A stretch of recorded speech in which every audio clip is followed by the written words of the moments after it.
Today on Pro Church Daily, we're talking about why your church needs a sermon engine. Well, hey there, and welcome to Pro Church Daily, the show where in 10 minutes or less, you are going to get a daily dose of tips and tactics to help your church share the message of Jesus while we try and navigate the biggest communication shift we've seen in the last 500 years. I'm your host, Alex Mills, joined as always by the boss man, it's Brady Shearer, and today we're talking about why your church needs a sermon engine. It's really something interesting about your church's website. A lot of the times there's content that new visitors care about, and then there's content that your existing congregation cares about. Right. Your church's sermons represent one of the few crossovers where both existing members of your church and new visitors really care about. I think you said something recently to me when you kind of took an audit of why are people coming to my website. One of the biggest drivers of traffic was people looking for your sermons. Yeah, absolutely. And it's one of those things, you put so much effort into the content you create weekly, which is that sermon, right? Your pastor's putting hours of prep into it, and then a significant labor to get up in front of a big group of people and deliver that message once, twice, maybe 3 times if you're running 3 services. You need a place that's dedicated to host that content for people to revisit, or like you said, for new visitors to visit for the first time, even before they've even come to your church. You just spoke to the weekly nature of creating sermons. Yeah. That means you're doing more than 50 every single year. Yeah. Which means in a couple of years, you'll have hundreds of sermons. And that's why a lot of churches don't create kind of a home base for all their sermons, because thinking about adding 250 pages to your website, where do you put it all?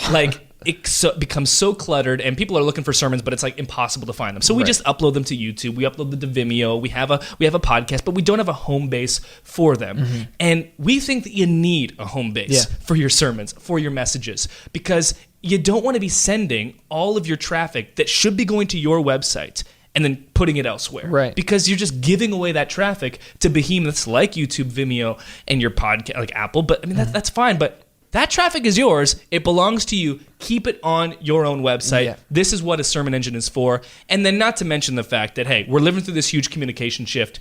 Your sermons can be listened to anytime, anywhere. And the sermon engine also makes that possible. So here are 6 components, 6 reasons, and amazing features of a sermon engine that make it even better than the reasons that we just stated. Right. Reason number 1 is a sermon engine should allow you to create custom playlists. So a lot of us group our sermons in series. Of course. So in your sermon engine, you should be able to group all of your sermons by the actual series, which is nice. But what if you could group them by even more than a series? You could group them by the topic, by the speaker, by the scripture, by the popularity. So you could create a playlist, the best sermons of 2018. Right. Like, here are the sermons that our church loved the most for this year. Wow. Custom playlists, a great way to organize your sermons when we're thinking about hundreds of different messages, finding ways to make them easily accessible in groupings.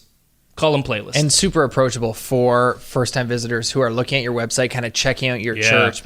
What do these people believe? Or, what does a Sunday morning service look like at their church? And maybe they're going to listen to a message before they even walk through your front doors. And so if you could have a featured playlist, like, these are like some of our best, sermons from this past year, or these sermons were from our core value series. And so first-time visitors can easily sort through, like you said, sometimes hundreds of sermons easily, quickly, and you can curate those lists and host them right on your site. Another reason your church needs a sermon engine is to expand your website. Again, don't put this content on another website that does not belong to you. Right. You can add your sermon engine to your existing website, put it on a subdomain. So if your website is hopechurch.com and your existing website doesn't have the functionality to build a whole sermon engine in the theme or what you're already using, just put it on a subdomain. Every church does this. Life Church, Elevation Church, every big church has, different subdomains for different content. We do this on the Nucleus Church website. We have blog.nucleus.church, playbook.nucleus.church. It's your same website. You add it to your subdomain, so it's sermons.hopechurch.com or it's media.hopechurch.com. It's all on your existing website, and so you can expand your home base already that you have. So good. Another reason you need a sermon engine is for instant podcasting. If you have a sermon engine, you can also use that as your podcasting host because when you upload sermons, you can create an RSS feed using that, and now you don't need to have your existing podcast platform. It's built into the sermon engine. Another reason a sermon engine is awesome, why you need one, is for that search engine boost. Yeah. Improve the SEO of your site by keeping people on your site, by keeping your messages on your site. You're creating that content every single week. Imagine if we didn't have a prochurchtools.com and all we did was host our content on YouTube and Apple. You know, maybe that's where you consume the content, but you're probably going to our website once a week, check out a featured resource, check out a link we send out in the email list, and we've got thousands of people finding us through search and then going to our website, the platform that we own that belongs to us. I don't want to send you to YouTube. If you're going to be there already, great, but I want to get you back to my website because that's the property and entity that belongs to us. Your church website is that same thing for you. Exactly. Keep people there. And especially if you're using that website as a central hub to facilitate people taking next steps, you don't want to send them away from that location to keep them there. Yeah, you want them there so that they can listen to your content, interact with your sermons, and then take a next step, and then fill out the plan to visit card or whatever and actually come and visit your church. You want to keep them there. Absolutely. Another reason why your church needs a sermon engine, a complete archive. Allow online visitors to browse messages and switch between audio and video. If you have 500 messages, you've worked so hard on them, you should have a giant archive for all of them. So people can go back and listen to their favorites. So people can go back and listen to ones that they may have missed. And that's another huge benefit of the sermon engine. Final reason a sermon engine is something your church needs is downloadable resources to accompany the message. And this is a huge one. You can attach scriptures, group questions, transcripts. So if someone is listening to a message in church on a Sunday, and then you can say, hey, this is going to be on our sermon engine later today or tomorrow. They go in there, and then there's group questions for the small group they're hosting. There's the transcript, so they can go through something and they may have missed, and that's also great for those that are hearing impaired. Absolutely. You can have accessible scripture attachment so that they can dive deep into the scripture that the message was based on. They're inspired to read their Bible more. There's so many amazing moving parts and variables that are contributing to the need for a sermon engine, and that's one of the most important ones. Well, and that really helps facilitate moving away from like this lecture style way of consuming a sermon from I come to this location on a Sunday, I listen to you speak to me, and I go home.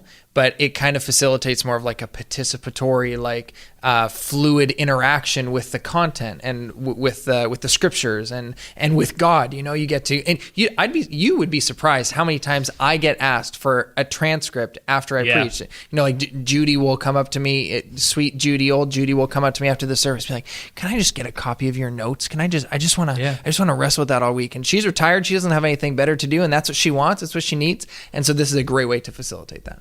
We have released officially as of today the Nucleus Sermon Engine. We found that there really wasn't a great solution for this.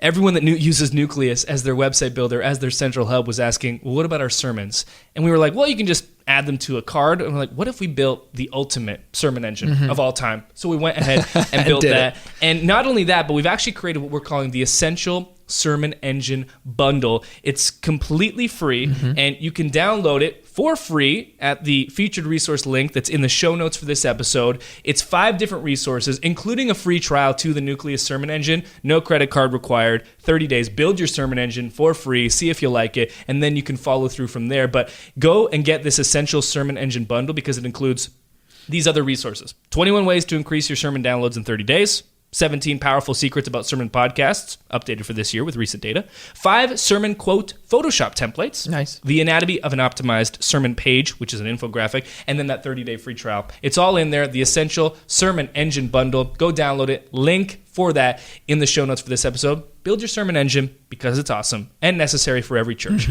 And that'll do it for this episode of Pro Church Daily. We'll see you next time. Hey, thanks for watching this episode of Pro Church Daily. Make sure that you subscribe to this channel so you never miss another one. And don't you dare leave this page until you've liked this video. Smash the like button. Smash it!